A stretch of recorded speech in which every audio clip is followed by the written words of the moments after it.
ہمارے ہاں بچی 16 سال کی ہو تو والدین کہتے ہیں بھی بچی پڑھ رہی ہے، پہلے پڑھائی مکمل کر لے۔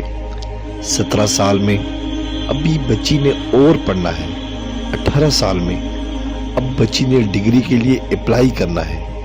20 سال میں خاندان والوں نے رشتہ مانگا ہے، لڑکا لڑکی سے کم پڑھا لکھا ہے اس لیے نہیں دے سکتے۔ 21 سال میں رشتہ آیا، ہم ذات سے باہر نہیں دے سکتے۔ 22 سال میں لڑکا کم آمدنی والا ہے، ہماری بچی کو کیسے خوشحال رکھ پائے گا اس لیے نہ۔ 23 سال میں لڑکا ملازمت کرتا ہے، سیلری کم ہے اس لیے نہ۔ 24 سال میں لڑکے کا رنگ سفید نہیں ہے، ہماری بیٹی چٹی گوری ہے لہذا رشتہ میچ نہیں کرتا اس لیے نہ۔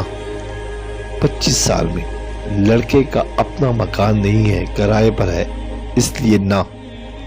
26 سال میں لڑکا لڑکی سے زیادہ بڑی عمر کا لگتا ہے اس لیے نہ۔ 27 سال میں لڑکے کی پہلی بھی ایک بیوی ہے اس لیے نہ۔ 28 سال میں ہم رنڈوے کو نہیں دے سکتے۔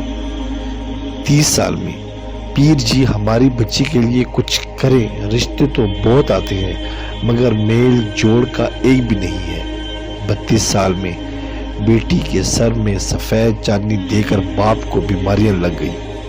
35 سال میں لڑکی مایوس۔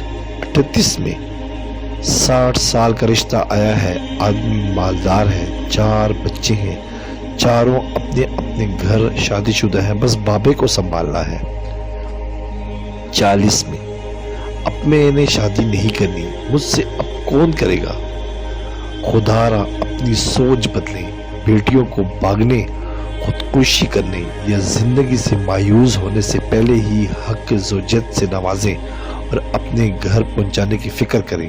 یہ ہر ماں باپ پر فرض ہے، وہ اولاد کی ولی ہیں، بچوں کا حق ہے، ماں باپ پر ضرور ادا کریں، ایسا نہ ہو کہ کہیں دیر ہو جائے۔ سبسکرائب کریں، لائک کریں اور بیل آئیکن پہ کلک کریں تاکہ آپ کو اس طرح ہی پیاری اچھی اسلامی ویڈیو ملتی رہے۔